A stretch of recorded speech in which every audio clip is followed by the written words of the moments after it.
The laughter cut through the marble-floored bank like a crack of thunder, sharp and careless, and it echoed long after it should have died.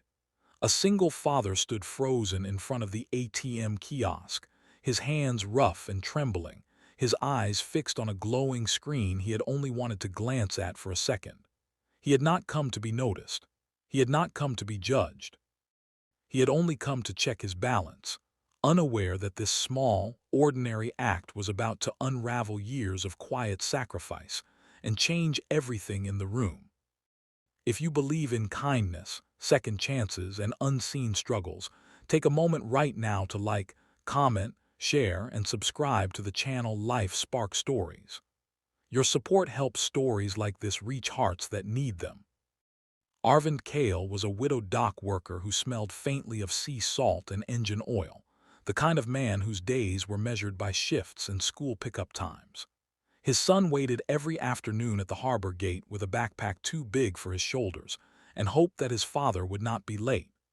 Arvind counted every coin, skipped meals without complaint, and wore the same sun-faded shirt until the fabric thinned. That morning, under a bright coastal sky, he had taken a rare half-hour break to check whether his paycheck had finally cleared. The bank lobby shimmered with daylight pouring through tall windows, polished surfaces reflecting a world that rarely noticed men like him. The fleet commander was there for a ceremonial transfer, his uniform crisp, medals catching the light like small suns.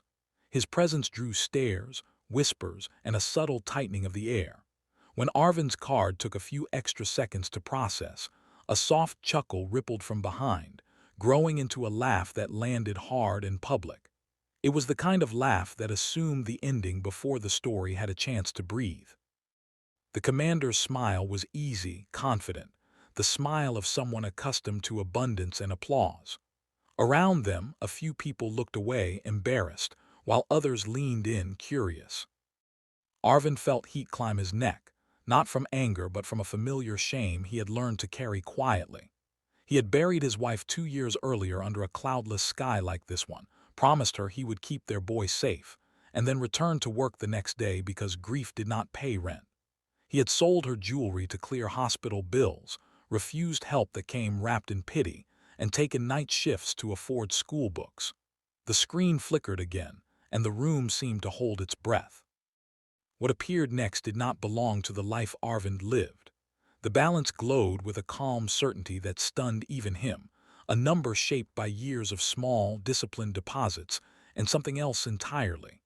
Months earlier, a weathered envelope had arrived from a maritime fund established long ago by sailors who believed in looking after their own.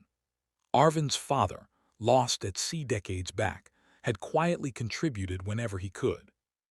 The fund had matured, accrued interest, and waited patiently for the son who never knew it existed. Arvind had asked the clerk to deposit it without ceremony, planning to touch only what was needed for his child's future. The commander's laughter died mid-breath. The easy confidence drained from his face as he leaned closer, eyes widening, posture stiffening. The room shifted. Respect replaced ridicule not because a uniform commanded it but because truth had. Arvind did not smile. He did not gloat. He simply stood there, a man revealed not by wealth but by restraint.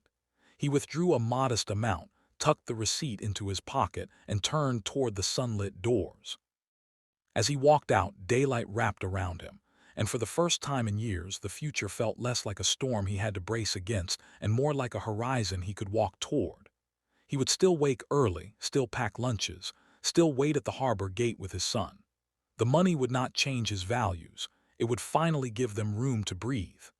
Inside the bank, the commander remained still, learning a lesson no rank could teach, while the echoes of that laugh faded into something like humility. If this story touched your heart, please engage with this video. Your likes, shares, and subscriptions tell us these moments matter and encourage us to keep telling them. Before the ending, we have a special request. Please comment below and share what this story made you feel or who it reminded you of.